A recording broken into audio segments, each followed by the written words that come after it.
सोनामुखी, हरड़, मुलेठी जैसी अनेक जड़ी बूटियां और हजारों वर्षों का प्राचीन आयुर्वेदिक ज्ञान इस एक बोतल में समाया हुआ है। कायम टैबलेट, आपकी खुशियों का साथी।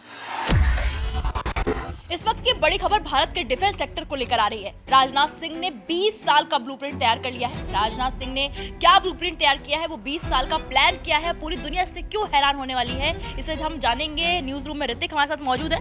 ऋतिक, वो ब्लूप्रिंट क्या है 20 साल का और क्या कुछ बड़ा प्लान राजनाथ सिंह ने तैयार किया है, वो बताइए। बिल्कुल, देखिए, रक्षा मंत्री राजनाथ सिंह ने कहीं ना कहीं एक बहुत बड़ा ब्लूप्रिंट तैयार किया है। 20 सालों का ये ब्लूप्रिंट है, जिसके तहत हथियारों के सेक्टर में, यानी कि डिफेंस में अगर हम देखें तो उस क्षेत्र में रक्षा मंत्री ने एक बहुत बड़ा ब्लूप्रिंट तैयार कर दिया है। दरअसल यहाँ पर अगर हम बात करें तो आने वाले 15 से 20 सालों में भारत हथियारों के मामले में पूरी तरीके से, दीपिका, आत्मनिर्भर होने वाला है।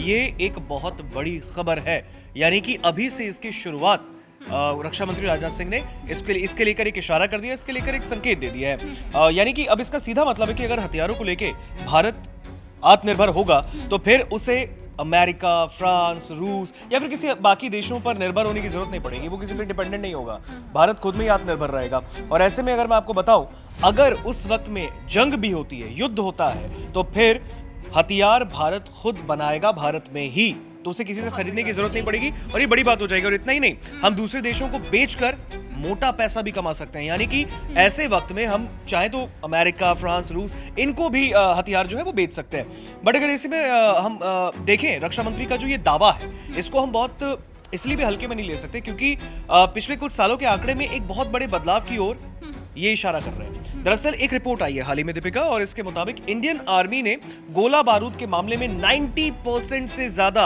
आत्मनिर्भरता हासिल कर ली है। यानी 90% से ज्यादा। आप सोच सकते हैं ये 10% ही रिमेनिंग रह गए हमारे।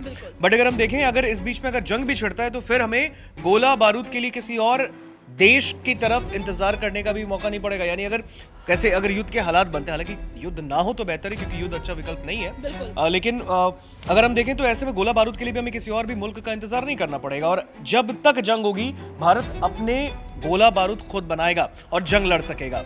कई बार ऐसा हुआ है, दीपिका, कि जंग के बीच गोला बारूद कम पड़ जाने से भारत को मुसीबत झेलनी पड़ी। DRDO के अध्यक्ष भी कहते हैं, उन्होंने भी एक दावा किया, उन्होंने कहा कि 2025 में इंडियन डिफेंस इंडस्ट्री ने इतना शानदार प्रदर्शन किया है कि लगभग 1.30 लाख करोड़ रुपए के स्वदेशी सिस्टम को मंजूरी मिल गई है। तो ये भी एक बहुत बड़ी बात हो जाती है। लेकिन चलिए मैं आपको बताता हूँ, थोड़ा आंकड़ों से हम समझेंगे कि जो दावे हैं वो किस तरीके से अपने भारत की तरफ इशारा कर रहे हैं। और ऐसे में अगर हम देखें तो इस बीच में ये जानना बहुत जरूरी है कि भारत आखिर वो कौन से हथियार बना रहा है जो कि आने वाले वक्त में गेम चेंजर साबित हो सकते हैं, वो जानना बहुत जरूरी है। इसमें सबसे पहले आता है प्रोजेक्ट कुशा, जो कि देसी S-400 है। इसमें भारत अपना खुद का long range air defence system बना रहा है और इसकी रेंज जो है, दीपिका, वो 350 किलोमीटर तक होगी। 350 किलोमीटर, ये मार्क करिए मेरे वर्ड को, ये इतने लंबे रेंज पे चलेगा और ये दुश्मन के फाइटर जेट, ड्रोन, क्रूज मिसाइलों को आसमान में ही खत्म कर सकता है। और सबसे बड़ी बात है, इसे रूस के S-400 की टक्कर का माना जा रहा है। यानी कि जो रशिया के पास इस वक्त S-400 है, उसके टक्कर का भारत का ये प्रोजेक्ट कुशा होगा। इसके बाद अगर हम बात करें 5वीं पीढ़ी का एक फाइटर जेट है AMCA, ये भारत का सबसे बड़ा प्रोजेक्ट है। दरअसल अगर हम बात करें तो ये एक स्टील्थ फाइटर जेट होगा, जिससे दुश्मन का रडार आसानी से पकड़ नहीं पाएगा। ये अमेरिका के E-35 और चीन के J-20 को टक्कर देने वाला है, दीपिका। और इसके 2030 से 35 तक, यानी कि अगले 10 साल के भीतर में ये पूरी तरीके से ऑपरेशनल इसकी होने की संभावना भी है। हाँ, तो अगर हम बताएं यहाँ पे, तो इस पूरे मामले में अब हम थोड़ा सा नजर डालेंगे अपने टैंक पे भी। जोरावर लाइट टैंक चीन सीमा जैसे लद्दाख और अरुणाचल की ऊंची पहाड़ियों के लिए खास तौर से इसे डिजाइन किया गया, दीपिका, क्योंकि ये बहुत ही हल्का टैंक होगा। इसकी जो इसका वजन होगा वो सिर्फ 25 टन का होगा। तो ऐसे में इसे आसानी से एयरलिफ्ट भी किया जा सकता है। ये बहुत बड़ी बात है, क्योंकि टैंक को एयरलिफ्ट करना बहुत बड़ी समस्या हो जाती है, लेकिन इसे उस तरीके से डिजाइन किया जा रहा है कि इसका जो ये 25 टन का है, तो इसे आसानी से एयरलिफ्ट किया जा सके। इसके बाद अगर हम बात करें घातक ड्रोन की, तो ये एक stealth unmanned combat aerial vehicle होगा। ये बिना पायलट के दुश्मन के इलाके में घुसकर बमबारी करने में बहुत ही सक्षम होगा और इसका डिजाइन फ्लाइंग विंग जैसा है। इसके बाद हम बात करें तेजस मार्क 2, तेजस का नाम सुनते ही ना एक शरीर में एक अलग से एनर्जी आती है। भारत की शान है तेजस।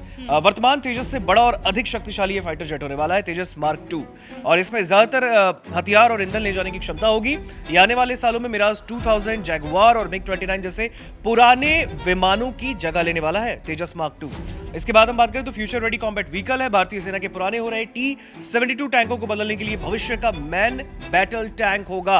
और ये सिर्फ एक टैंक नहीं बल्कि आर्टिफिशियल इंटेलिजेंस यानी कि एआई और ड्रोन से लैस एक स्मार्ट युद्ध मशीन होने वाली है। तो अब देखिए किस तरीके से रक्षा सेक्टर में अगर हम देखें रक्षा मंत्री ने जो दावा किया है कैसे हम देखें तो हमारा आने वाला जो गेम चेंजर है ये जो वो हथियार होंगे जो हमारे लिए आने वाले वक्त में गेम चेंजर साबित होंगे। इसके बाद आता है twin engine deck based fighter. नौसेना के विमान वाहक पोतों जैसे आईएनएस विक्रांत था उसके लिए खास तौर पर बनाया जा रहा है जो कि 2 इंजन वाला फाइटर जेट है और ये मिग 29K की जगह लेने वाला है दीपिका।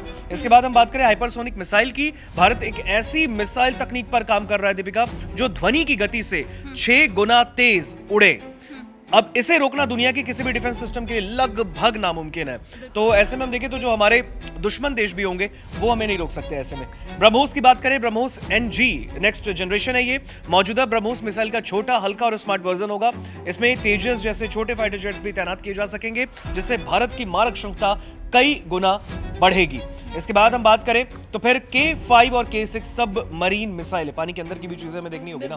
तो ऐसे में हम देखें तो अरिहंत क्लास की परमाणु पनडुब्बियों के लिए लंबी दूरी की बैलिस्टिक मिसाइलें जो कि पानी के नीचे छोड़ी जा सकेंगी और हजारों किलोमीटर दूर दुश्मन को निशाना बना सकेंगी। तो ये जो इनका जो रेंज होगा वो 1000 किलोमीटर ज्यादा का रेंज होगा। अब आप सोच सकते हैं कि 1000 किलोमीटर छोटा मोटा एक जो हम देखें तो ये दूरी नहीं होती।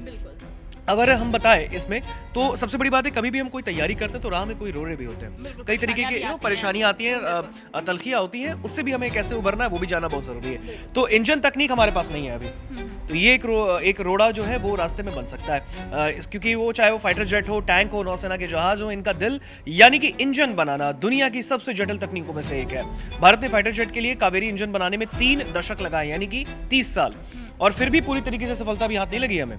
आज भी हमें तेजस के लिए अमेरिकी G404 इंजनों और भविष्य के टैंकों के लिए विदेशी इंजनों की काफी जरूरत पड़ती है। जब तक हम इंजन खुद नहीं बनाएंगे 100% आत्मनिर्भरता संभव नहीं। तो अपने इंजन हमें खुद बनाना बहुत जरूरी है। अगर जब तक हम खुद के इंजन नहीं बनाते तब तक हम पूरी तरीके से आत्मनिर्भर रक्षा के भी सेक्टर में नहीं हो सकते। इसके बाद हम बात करें तो रिसर्च एंड डेवलपमेंट पर बहुत ही कम खर्च है। इसमें आत्मनिर्भरता का सीधा संबंध रिसर्च पर खर्च किए गए पैसे है। भारत अपनी GDP का मात्र 0.7% रिसर्च एंड डेवलपमेंट पर खर्च करता है दीपिका, जबकि चीन और अमेरिका अपनी GDP का 2.8 से 3.5% खर्च करते हैं। छोटा सा देश, आप सोचिए इजराइल छोटा सा देश है भारत के सामने, वो भी लगभग 6% जो है इस पे खर्च करता है, लेकिन भारत सिर्फ 0.7% खर्च करता है। तो इसे थोड़ा बढ़ाना बहुत जरूरी है और यही कारण है कि पेटेंट्स और नई खोजों के मामले में हम थोड़े पीछे रह जाते हैं। बात करें आयात का बड़ा हिस्सा, तो इसमें भले ही हम छोटे हथियार और गोला बारूद में आत्मनिर्भर हो रहे हों, लेकिन हाईटेक सिस्टम जैसे advance radar, electronic warfare system, air defence के लिए हम अब भी काफी हद तक आयात पर ही निर्भर हैं। और SIPRI के मुताबिक पिछले 5 सालों में भी वैश्विक हथियार आयात में भारत की हिस्सेदारी सिर्फ 8% के आसपास रही है। तो ऐसे में हम देखें तो 15 साल का लक्ष्य भी जो है वो कैसे पूरा होगा ये भी जानना बहुत जरूरी है। और इसमें इनोवेशन और स्टार्टअप अब से कुछ कमाल भी होंगे, जिसमें इनोवेशन फॉर डिफेंस एक्सीलेंस जैसी पहल से सरकार छोटे स्टार्टअप्स और नौजवानों की सेना की समस्याओं के लिए तकनीकी समाधान खोजने की मौका दे रही है। और ये भविष्य की तकनीक यानी कि भविष्य मतलब अभी इन दिनों AI ज्यादा सामने आ रहा है, तो भविष्य की तकनीक AI, ड्रोन, साइबर सुरक्षा के लिए गेम चेंजर साबित हो सकता है। और अगर हम साउथ कोरिया का भी एग्जाम्पल देखेंगे ऐसे में, तो उसने 1970 के दशक में ही अपनी रिसर्च पर बहुत ही ज्यादा निवेश किया था और वह आज दुनिया का एक प्रमुख हथियार निर्यातक है। तो ऐसे में हम देखें तो हमें शायद हम कह सकते हैं कि हमें अपने छोटे देशों से भी सीखना चाहिए। सीखने वाला कोई भी आपको सिखा सकता है। तो ऐसे में हम देखें तो आप सोचिए साउथ कोरिया एक छोटा सा देश, वो भी 1970 के दशक में अपने रिसर्च पर बहुत ज्यादा जो है वो उसने निवेश किया था। इस वजह से वो अभी आत्मनिर्भरता के मामले में, हथियार के मामले में, निर्यातक मामले में वो बहुत ही आगे है।